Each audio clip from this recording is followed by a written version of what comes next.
Bob proctor ಅವ್ರು ಕೊಟ್ಟಿರೋ ಅಂತ ಈ ಡೈಲಿ ಹ್ಯಾಬಿಟ್ ಚೇಂಜ್ ಮಾಡೋ ಅಂತ ಟೀಚಿಂಗ್ಸ್ಗಳಿದೆ ಅಲ್ಲ, ಅದನ್ನ ಯೂಸ್ ಮಾಡಿಕೊಂಡ್ರೆ ನಿಮ್ಮ ಫ್ಯೂಚರ್ ಅನ್ನ ನೀವು ಖಂಡಿತವಾಗ್ಲೂ ಚೇಂಜ್ ಮಾಡ್ಕೊಳ್ಬಹುದು. ಎಲ್ಲರಿಗೂ ನಮಸ್ಕಾರ, welcome back to our channel.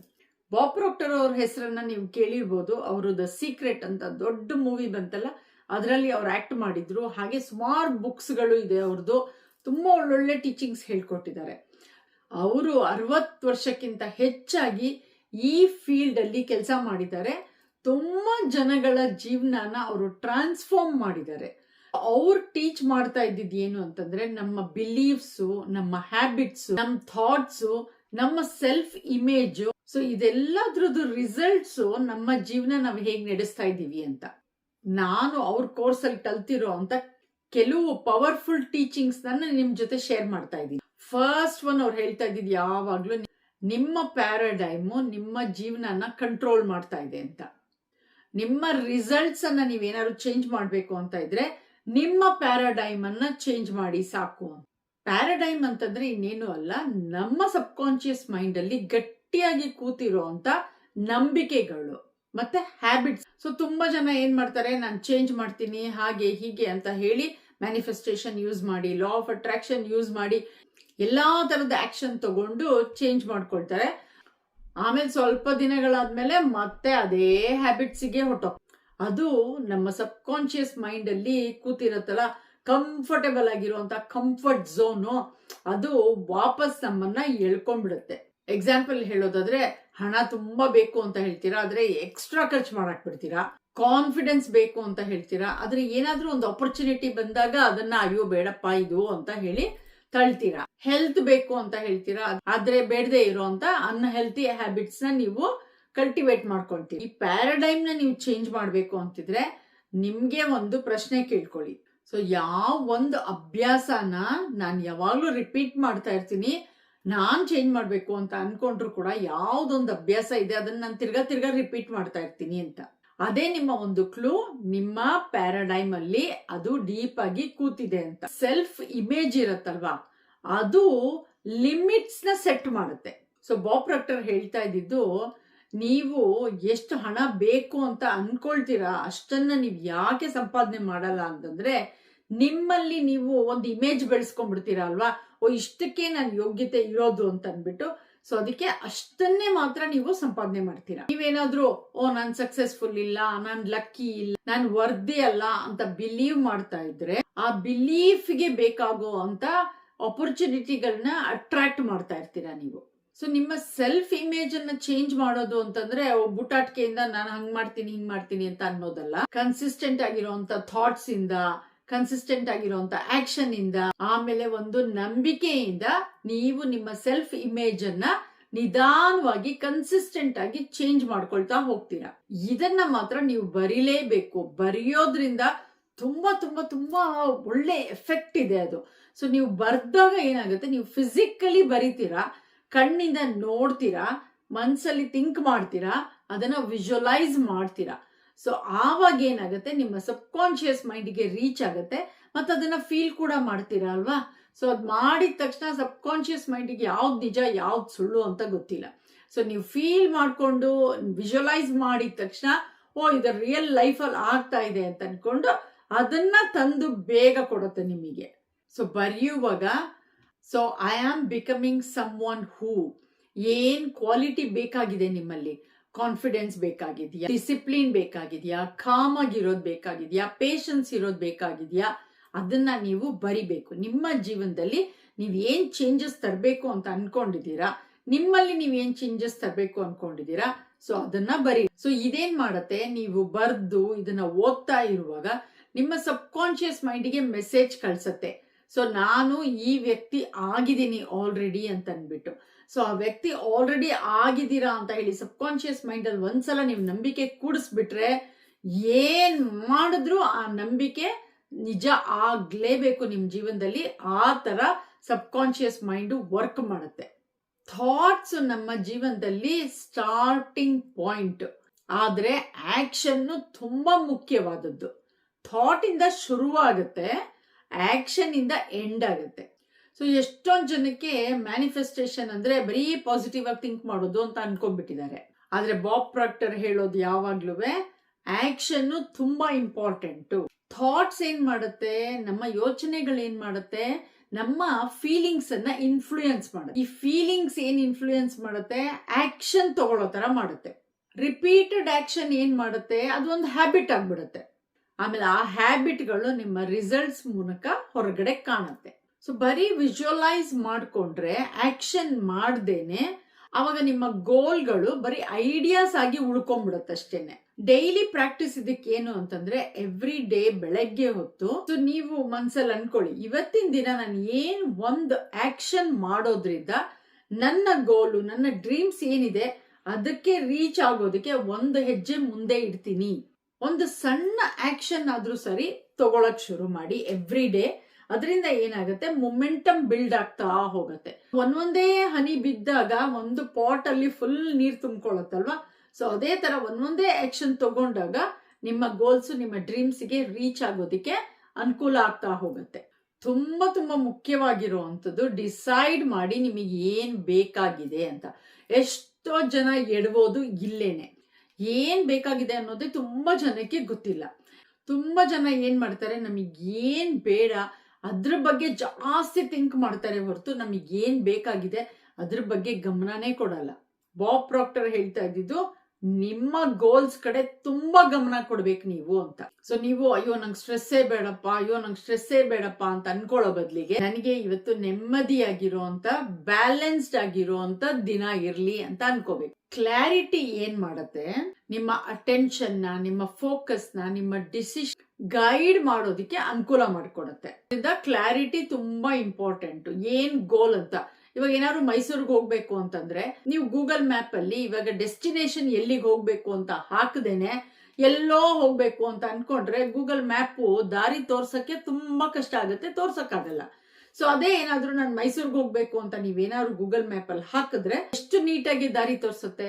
ಅವಾಗ ಅದನ್ನ ನೀವು ಫಾಲೋ ಮಾಡ್ಕೊಂಡು ಹೋದ್ರೆ ಮೈಸೂರಿಗೆ ರೀಚ್ ಆಗ್ತೀರಾ.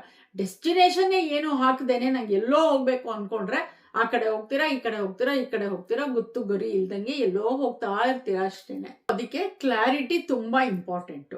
ಒಂದು ಗೋಲ್ ಅನ್ನ ಒಂದು ಗೋಲ್ ಕಾರ್ಡ್ ಅಲ್ಲಿ ಚೆನ್ನಾಗಿ ಒಂದು ಗೋಲು ಪ್ರೆಸೆಂಟ್ ಟೆನ್ಸ್ ಅಲ್ಲಿ ಬರೀರಿ, ಅದು ಆಲ್ರೆಡಿ ನಿಮ್ಮ ಹತ್ರ ಇದೆ ಅಂತ. ಯಾಕೆ ನಿಮಗೆ ಬೇಕಾಗಿದೆ ಅನ್ನೋದನ್ನ ಒಂದು ಗೋಲ್ ಕಾರ್ಡ್ ಅಲ್ಲಿ ಬರೆದ್ಬಿಟ್ಟು ಆವಾಗ ನೀವು ಅದನ್ನ ತೆಗೆದು ಓದ್ತಾ ಇರಿ. ಆಮೇಲೆ ನೋಡಿ ನಿಮ್ಮ ಜೀವನದಲ್ಲಿ ಯಾವ ತರ ಚೇಂಜಸ್ ಕಾಣಕ್ ಶುರುವಾಗತ್ತೆ.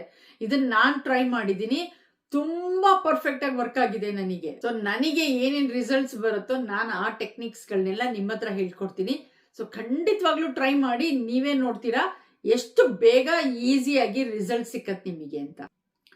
ಗ್ರಾಟಿಟ್ಯೂಡ್ ನಿಮ್ಮ ಫೋಕಸ್ ಅನ್ನ ಚೇಂಜ್ ಮಾಡುತ್ತೆ. ತುಂಬಾ ತುಂಬಾ ತುಂಬಾ ಮುಖ್ಯವಾದದ್ದು ಗ್ರಾಟಿಟ್ಯೂಡ್. ಬೇರೆ ಏನು ಮಾಡಿಲ್ಲ ಅಂತಂದ್ರೂ ಗ್ರಾಟಿಟ್ಯೂಡ್ ಮಾಡಿದ್ರೆ ಸಾಕು, ಬೇರೆ ಎಲ್ಲಾ ಏರಿಯಾಸ್ ಆಫ್ ಯುವರ್ ಲೈಫ್ ಇದೆ ಅಲ್ವಾ, ಎಲ್ಲಾನು ಒಳ್ಳೇದಾಗ್ತಾ ಹೋಗುತ್ತೆ. ಸೊ ಬಾಬ್ ಪ್ರಾಕ್ಟರ್ ಅವರು ಯಾವಾಗ್ಲೂ ಗ್ರಾಟಿಟ್ಯೂಡ್ ಬಗ್ಗೆ ತುಂಬಾ ಮಾತಾಡೋರು. ಅದು ಮ್ಯಾಜಿಕ್ ಅಂತ ಹೇಳ್ತಾ ಇರಲಿಲ್ಲ ಅವರು. ಗ್ರಾಟಿಟ್ಯೂಡ್ ನಮ್ಮ ಅಟೆನ್ಷನ್ ನ ಶಿಫ್ಟ್ ಮಾಡುತ್ತೆ. ಇಲ್ಲ ಅನ್ನೋದು ಕಡೆ ಗಮನ ಕೊಡೋ ಬದಲಿಗೆ ಇದೆ, ಇದು ಪಾಸಿಬಲ್ ಆಗತ್ತೆ ಅನ್ನೋದ್ರ ಕಡೆ ಗಮನ ಹೋಗೋದಿಕ್ಕೆ ಅನುಕೂಲ ಮಾಡ್ಕೊಡುತ್ತೆ. ಸೊ ಯಾವಾಗ್ಲೂ ನಾವು ನಮ್ಮ ಹತ್ರ ಇದಿಲ್ಲ ಅಂತ ಅದ್ರ ಕಡೆ ನಾವು ಫೋಕಸ್ ಮಾಡ್ತಾ ಇದ್ರೆ ನಮ್ಮ ಹತ್ರ ಇರೋ ಅಂತ ಒಂದು ಆಪರ್ಚುನಿಟಿನ ಕೂಡ ನಾವು ಕಳ್ಕೊಂಡ್ಬಿಡ್ತೀವಿ. ಯಾಕಂದ್ರೆ ಕಾಣಲ್ಲ, ಅದು ಇಲ್ಲ ಅನ್ನೋದ್ರ ಕಡೆ ಮಾತ್ರ ಗಮನ ಇದೆ ಅಲ್ವಾ. ಸೊ ಅದ್ರಿಂದ ಗಮನನ ನಾವು ತೆಗೆದ್ರೆ ಅವಾಗ ಇರೋದು ಆಪರ್ಚುನಿಟಿ ಏನಿದೆ ಅದ್ರ ಕಡೆ ಗಮನ ಹೋಗುತ್ತೆ. ಅದಕ್ಕೆ ಈ ಪ್ರಾಕ್ಟೀಸ್ ಅನ್ನ ಮಾಡಿ ರಾತ್ರಿ ಹೊತ್ತು ಮಲ್ಕೊಳಕ್ ಮುಂಚೆ. ಸೊ ನೀವು 3 ಥಿಂಗ್ಸ್ ಯಾವ್ದಿದೆ ಅದಕ್ಕೆ ಗ್ರೇಟ್ಫುಲ್ ಆಗಿದ್ದೀರಾ ಅಂತ ಬರಿ. ಆಮೇಲೆ ಒಂದು ಪಾಠ ಅವತ್ತಿನ ದಿನ ಏನ್ ಕಲ್ತಿದ್ದೀರಾ ನೀವು ಅದನ್ನ ಬರಿಬೇಕು. ಆಮೇಲೆ 1 ಥಿಂಗ್ ಏನ್ ಆಗತ್ತೆ ನಾಳೆ ದಿನ, ಎಷ್ಟು ಖುಷಿ ಆಗ್ತಾ ಇದೆ ಅದಾದಾಗ ಅಂತ ಅನ್ಬಿಟ್ಟು ಅದನ್ನ ನೀವು ಬರಿಬೇಕು. ಆಮೇಲೆ ಯಾವಾಗ್ಲೂ ಕಲಿತಾ ಇರ್ಬೇಕು, ಬೆಳೀತಾ ಇರ್ಬೇಕು. ತುಂಬಾ ಇಂಪಾರ್ಟೆಂಟ್. ನನ್ಗೆಲ್ಲ ಗೊತ್ತಿದೆ ಅಂತ ಅನ್ಕೊಂಡು ನಿಲ್ಸ್ಬಿಡ್ಬಾರ್ದು. ಏನಾದ್ರೂ ಹೊಸ ವಿಷಯಗಳನ್ನ ದಿನ ಓದ್ತಾ ಇರ್ಬೇಕು, ಇಲ್ಲ ಕಲಿತಾ ಇರ್ಬೇಕು. ಬಾಬ್ ಪ್ರಾಕ್ಟರ್ ಅವರು ಲೈಫ್ ಲಾಂಗ್ ಸ್ಟೂಡೆಂಟ್ ನಾನು ಅಂತ ಹೇಳಿ ಕಲಿತಾ ಇದ್ರು. ಸೊ ನಮಿಗೂ ಅಷ್ಟೇನೆ ಅವ್ರು ಹೇಳ್ಕೊಡುವಾಗ ಟೀಚಿಂಗ್ಸ್ ಅಲ್ಲಿ ಅವ್ರು ಅದೇ ಹೇಳೋರು, ಯಾವಾಗ್ಲೂ ಓಪನ್ ಮೈಂಡೆಡ್ ಅಲ್ಲಿರಿ, ಕ್ಯೂರಿಯಸ್ ಆಗಿರಿ, ಹೊಸದೇನಾದ್ರು ಕಲಿತಾ ಇರಿ, ಲೈಫ್ ಟೈಮ್ ಸ್ಟೂಡೆಂಟ್ ನಾನು ಅಂತ ಹೇಳಿ ಡಿಕ್ಲೇರ್ ಮಾಡಿ ಅಂತ. ಅವರು ಅಷ್ಟು ಗೊತ್ತಿರೋರು ಅವರೇನೆ ಆ ತರ ದಿನಾ ಕಲ್ತ್ಕೊಂಡು ನಾನ್ ಸ್ಟೂಡೆಂಟ್ ಅಪ್ಪ ಅಂತ ಹೇಳುವಾಗ, ಸೊ ನಾವೆಲ್ಲ ಇನ್ನು ಕಲಿತಾ ಇರೋರು, ಇನ್ನು ಸಣ್ಣ ಮಕ್ಕಳು ಅದರಲ್ಲಿ. ಸೊ ನಾವು ಎಷ್ಟು ಜಾಸ್ತಿ ಇನ್ನೂ ಪ್ರೋತ್ಸಾಹ ಬರ್ಬೇಕು ನಮಗೆ ಕಲಿಯೋದಿಕ್ಕೆ. ಸೊ ಗ್ರೋತ್ ಅನ್ನೋದು ಒಂದು ಆಕ್ಸಿಡೆಂಟ್ ಇಂದ ಆಗುವಂಥದ್ದಲ್ಲ. ನೀವು ಕೇಳ್ಕೊಳ್ಳಿ, ಯಾವ ಒಂದು ಸ್ಕಿಲ್ಲು ಅಥವಾ ಯಾವ ಒಂದು ಐಡಿಯಾನ ನಾನು ಈ ತಿಂಗಳಲ್ಲಿ ಕಲಿಬೋದು ನನ್ನ ಜೀವನನ ಬೆಟರ್ ಮಾಡ್ಕೊಳ್ಳೋದಿಕ್ಕೆ ಅಂತ. ಸೊ ನಿಮ್ಮ ಮೇಲೆ ನೀವು ಇನ್ವೆಸ್ಟ್ ಮಾಡ್ಕೊಳಕ್ ಶುರು ಮಾಡಿ, ಆಮೇಲೆ ನೋಡ್ತಿರೋ ಆಪರ್ಚುನಿಟೀಸ್ ಹೇಗೆ ಓಪನ್ ಅಪ್ ಆಗ್ತಾ ಹೋಗುತ್ತೆ ಅಂತ. ಯಾವ್ದಾದ್ರೂ ಒಂದು ಪರ್ಸನಲ್ ಡೆವಲಪ್ಮೆಂಟ್ ಬುಕ್ಗಳು ಯಾವ್ದು ಬೇಕಾದ್ರೂ ತಗೊಳ್ಳಿ, ಆಮೇಲಿಂದ ಎವ್ರಿ ಡೇ ಒಂದು ಪೇಜ್ ಆದ್ರೂ ನಾನು ಇದ್ರಲ್ಲಿ ಓದ್ತೀನಿ ಅಂತ ಹೇಳಿ ಡಿಸೈಡ್ ಮಾಡಿ ನೀವು. ಆಮೇಲೆ ಎವ್ರಿ ಡೇ ಒಂದು ಪೇಜ್ ಓದಿ, ಆಮೇಲೆ ನೋಡ್ತೀರಾ 365 ದಿನದಷ್ಟೊತ್ತಿಗೆ 365 ಪೇಜಸ್ ನೀವು ಓದಿರ್ತೀರಾ ಆಲ್ರೆಡಿ. ಎಷ್ಟು ನಾಲೆಡ್ಜ್ ನಿಮ್ಮಲ್ಲಿ ಬಂದಿರತ್ತೆ. ಆಮೇಲೆ ನೀವು ಆ ಗೋಲ್ ಅನ್ನು ಅಚೀವ್ ಮಾಡೋ ಅಂತ ವ್ಯಕ್ತಿ ಆಗ್ಬೇಕು. ತುಂಬಾ ಇಂಪಾರ್ಟೆಂಟ್. ಅದೇ ಜಾಗದಲ್ಲಿ ಇದ್ಕೊಂಡು ನಾನು ಎಷ್ಟೊಂದೆಲ್ಲ ಅಚೀವ್ ಮಾಡ್ತೀನಿ ಅಂತ ಅನ್ಕೊಳ್ಳೋದಾದ್ರೆ ಅದು ಅದರಷ್ಟು ಮೂರ್ಖತನ ಇನ್ಯಾವುದೂ ಇಲ್ಲ. ನಾವು ಆ ವ್ಯಕ್ತಿ, ಎಲ್ಲ ಇರೋ ವ್ಯಕ್ತಿ ಯಾವ ತರ ಬಿಹೇವ್ ಮಾಡ್ತಾನೆ, ಯಾವ ತರ ಇರ್ತಾನೆ, ಆ ಲೆವೆಲಿಗೆ ನಮ್ಮನ್ನ ನಾವು ಚೇಂಜ್ ಮಾಡ್ಕೊಳ್ಬೇಕು. ಸೊ ಪರ್ಸನಲ್ ಗ್ರೋತ್ ಯಾವಾಗ ನಿಮ್ದು ಆಗ್ತಾ ಹೋಗತ್ತೆ, ಆವಾಗ ಹೊರಗಿನ ಜಗತ್ತಲ್ಲೂ ಕೂಡ ನೀವು ಸಕ್ಸಸ್ಫುಲ್ ಆಗ್ತಾ ಹೋಗ್ತೀವಿ. ಸೊ ನೀವು ಅಯ್ಯೋ ನನ್ನ ಡ್ರೀಮ್ ಲೈಫ್ ಅನ್ನು ನಾನು ಹೇಗಪ್ಪ ಪಡೆಯೋದು ಅಂತ ಕೇಳೋ ಬದಲಿಗೆ, ನನ್ನಲ್ಲಿ ನಾನು ಏನ್ ಚೇಂಜಸ್ ತರಬೇಕು ಆ ವ್ಯಕ್ತಿಯಾಗಿ ಆ ಜೀವನನ ನಾನು ನಡೆಸೋದಿಕ್ಕೆ ಅಂತ ಕ್ವಶನ್ ಕೇಳಕ್ ಶುರು ಮಾಡಿ. ಆನ್ಸರ್ ನಿಮಗೆ ಬರ್ತಾ ಹೋಗುತ್ತೆ. ಸೊ ಯಾವ ತರ ಕ್ವಾಲಿಟೀಸ್ ಇರ್ಬೇಕು ನಿಮ್ಮಲ್ಲಿ. ಎಕ್ಸಾಂಪಲ್ ಹೇಳೋದಾದ್ರೆ ಕನ್ಸಿಸ್ಟೆನ್ಸಿ ಇರ್ಬೇಕು, ಕರೇಜ್ ಇರ್ಬೇಕು, ಇಂಟಿಗ್ರಿಟಿ ಇರ್ಬೇಕು, ಪೇಷನ್ಸ್ ಇರ್ಬೇಕು, ರೆಸ್ಪಾನ್ಸಿಬಿಲಿಟಿ ತಗೋಬೇಕು, ನೀವು ರೆಸಿಲಿಯನ್ಸ್ ಇರ್ಬೇಕು. ಯಾವಾಗ ನೀವು ಈ ತರದ್ದು ಕ್ವಾಲಿಟೀಸ್ ನ ಬೆಳೆಸ್ಕೊಳ್ತಾ ಹೋಗ್ತೀರಾ, ನಿಮ್ಮ ಡಿಸಿಷನ್ಸ್, ನಿಮ್ಮ ಹ್ಯಾಬಿಟ್ಸ್ ಕೂಡ ಅದಕ್ ಕಡೆಗೆ ಚೇಂಜ್ ಆಗ್ತಾ ಹೋಗುತ್ತೆ. ಏನ್ ಮಿಸ್ಟೇಕ್ಸ್ ಗಳು ಸಾಮಾನ್ಯವಾಗಿ ಜನ ಮಾಡೋದು ಅಂತಂದ್ರೆ, ತುಂಬಾ ಜನ ಮೋಟಿವೇಶನಲ್ ಬುಕ್ಸ್ ಎಲ್ಲಾನು ಓದ್ತಾರೆ, ಆದ್ರೆ ಅದ್ರಲ್ಲಿ ಕೊಟ್ಟಿರೋ ಅಂತದ್ ಏನ್ ಐಡಿಯಾಸ್ನು ಅಪ್ಲೈ ಮಾಡಲ್ಲ. ರುಟೀನ್ ಅನ್ನ ಬೆಳೆಸ್ಕೊಳ್ಳೋ ಬದ್ಲಿ ನಂಗೆ ಮೋಟಿವೇಶನ್ ಬಂದಾಗ ನಾನ್ ಮಾಡ್ತೀನಿ ಅಂತ ಹೇಳಿ ಬಿಡ್ತಾ ಹೋಗ್ತಾರೆ. ಎಲ್ಲ ಔಟ್ಕಮ್ ಕರೆಕ್ಟ್ ಆಗಿ ಬರ್ಬೇಕು, ಆವಾಗ್ಲೇನೆ ನಾನು ಸ್ಟಾರ್ಟ್ ಮಾಡೋದು ಚೇಂಜ್ ಆಗಕ್ಕೆ ಅಂತ ಅನ್ಕೊಳ್ತಾರೆ. ಆದ್ರೆ ಡೈಲಿ ಹ್ಯಾಬಿಟ್ಸ್ ನ ಬೆಳೆಸ್ಕೊಳಕ್ಕೆ ಹೋಗಲ್ಲ. ಇಮಿಡಿಯೇಟ್ ಆಗಿ ಯಾವ್ದಾದ್ರು ಒಂದು ರಿಸಲ್ಟ್ ಸಿಕ್ಕಿಲ್ಲ ಅಂತಂದ್ರೆ ಬಿಟ್ಬಿಡ್ತಾರೆ. ಅಯ್ಯ ಇದೆಲ್ಲ ಏನು ಆಗಲ್ಲ ಅಂತ ಅನ್ಬಿಟ್ಟು ಇಷ್ಟು ಕ್ಲೋಸ್ ಇರ್ತಾರೆ ರಿಸಲ್ಟ್ಗೆ, ಆದ್ರೆ ಏನು ಆಗಲ್ಲ ಅಂತ ಹೇಳಿ ಬಿಟ್ಕೊಡ್ತಾರೆ. ಕ್ವಿಕ್ ಫಿಕ್ಸ್ ಏನಾಗುತ್ತೆ, ಈಸಿಯಾಗಿ ಏನಾಗ್ಬಿಡುತ್ತೆ ಅದ್ರ ಕಡೆಗೆ ಜಾಸ್ತಿ ಇಂಟ್ರೆಸ್ಟ್ ತೋರಿಸ್ತಾರೆ ಹೊರತು ಕೊನೆ ತನಕ ಯಾವ್ದು ಉಳಿಯತ್ತೆ ಕನ್ಸಿಸ್ಟೆಂಟ್ ಆಗಿರೋಂಥ ಚೇಂಜಸ್ ಕಡೆಗೆ ಯಾರು ಗಮನ ಕೊಡಲ್ಲ. ಎಲ್ಲರಿಗೂ ಅರ್ಜೆಂಟ್ ಆಗಿ ಆಗ್ಬಿಡ್ಬೇಕು, ಇವಾಗ್ಲೇ ಕ್ವಿಕ್ ಫಿಕ್ಸ್ ಆಗ್ಬಿಡ್ಬೇಕು ಅಂತ, ಅದು ಖಂಡಿತವಾಗ್ಲೂ ಜಾಸ್ತಿ ದಿನ ಉಳಿಯಲ್ಲ. ಸೊ ಅದರಿಂದ ಲಾಂಗ್ ಟರ್ಮ್ ಗೋಲ್ ಕಡೆಗೆ ಗಮನ ಕೊಡಿ, ಲಾಂಗ್ ಟರ್ಮ್ ಚೇಂಜಸ್ ಕಡೆಗೆ ಗಮನ ಕೊಡಿ. ನಾನು ಅವ್ರ ಜೊತೆ ಪಾಠ ಕಲಿಯುವಾಗ ನಮ್ಮ ಟೀಚಿಂಗ್ಸ್ ಅಲ್ಲಿ ಬೆಳೆಸಿದಂತ ಹ್ಯಾಬಿಟ್ಸ್ ಗಳು ಇದು. ಸೊ ಎವ್ರಿ ಡೇ ನಾವು ಪ್ರಾಕ್ಟೀಸ್ ಮಾಡ್ತಾ ಇರೋದು, ಇವತ್ತಿಗೂ ಕೂಡ ನಾನು ಪ್ರಾಕ್ಟೀಸ್ ಮಾಡ್ತಾ ಇದ್ದೀನಿ. ಮಾರ್ನಿಂಗ್ ರೂಟೀನ್ ಅಲ್ಲಿ ರೀಡಿಂಗ್ ಯುವರ್ ಗೋಲ್ಸ್, ನಿಮ್ಮ ಗೋಲ್ಗಳು ಏನಿದೆ ಆ ಗೋಲ್ ಕಾರ್ಡ್ ಅಲ್ಲಿ ಏನ್ ಬರ್ಕೊಂಡಿರ್ತೀರಾ ಅದನ್ನ ದಿನಾ ಓದ್ಬೇಕು. ಎಷ್ಟು ಸಲ ಆಗತ್ತೋ ಅಷ್ಟು ಸಲ ಓದ್ಬೇಕು, ಬಟ್ ಬೆಳಗ್ಗೆ ಎದ್ದಿದ ತಕ್ಷಣ ಅದನ್ನ ಓದ್ಲೇಬೇಕು ನೀವು. ಆಮೇಲೆ ಆ ಗೋಲ್ ಅನ್ನ ವಿಜುವಲೈಸ್ ಮಾಡೋದು ಒಂದು ಫ್ಯೂ ಮಿನಿಟ್ಸ್ ತನಕ ತುಂಬಾ ತುಂಬಾ ತುಂಬಾ ಇಂಪಾರ್ಟೆಂಟ್. ಆಮೇಲೆ ಅದಕ್ಕೆ ಬೇಕಾಗುವಂತ ಅಫರ್ಮೇಶನ್ಸ್, ನಿಮ್ಗೆ ಯಾವ್ದು ವ್ಯಾಲ್ಯೂ ಕೊಡುತ್ತೆ ಆ ಅಫರ್ಮೇಶನ್ಸ್ ಗಳನ್ನ ಓದೋದು. ಅವತ್ತಿನ ದಿನ ಒಂದು ಇಂಪಾರ್ಟೆಂಟ್ ಆಕ್ಷನ್ ಏನ್ ತಗೊಳ್ತೀರಾ ಅದು ಬರಿಬೇಕು. ಅವತ್ತಿನ ದಿನ ಏನ್ ಚೆನ್ನಾಗಾಯ್ತು ನಿಮ್ಮ ಜೀವನದಲ್ಲಿ ಅದನ್ನ ಬರಿಬೇಕು. 3 ಗ್ರಾಟಿಟ್ಯೂಡ್ ಬರಿಬೇಕು. ಯಾವ್ದಾದ್ರು ಇರ್ಬೋದು, ಸಣ್ಣ ವಿಷಯ ಕೂಡ ಇರ್ಬೋದು, ಅದನ್ನ 3 ಗ್ರಾಟಿಟ್ಯೂಡ್ ಬರಿಬೇಕು. ಆಮೇಲೆ ಒಂದು ಹ್ಯಾಬಿಟ್ ನ ನೋಟಿಸ್ ಮಾಡಿ ಏನ್ ಇಂಪ್ರೂವ್ ಮಾಡ್ಕೊಳ್ತಾ ಇದ್ದೀರಾ.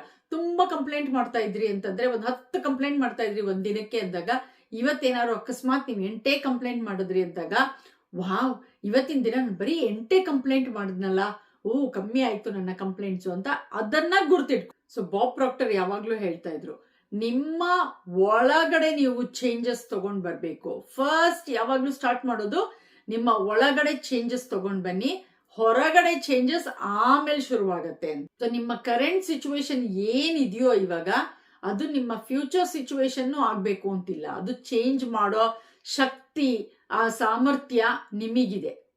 ಸೊ ನಿಮ್ಮ ನಂಬಿಕೆಗಳು ಏನೇನಿದೆ ಅದ್ರ ಬಗ್ಗೆ ಕೆಲಸ ಮಾಡಿ ನೀವು. ಆಮೇಲೆ ಆಕ್ಷನ್ ತಗೊಳಕ್ ಶುರು ಮಾಡಿ, ಗ್ರೋ ಆಗಕ್ಕೆ ಕಂಟಿನ್ಯೂ ಮಾಡಿ, ಬೆಳೀತಾ ಹೋಗಿ ದಿನಾ.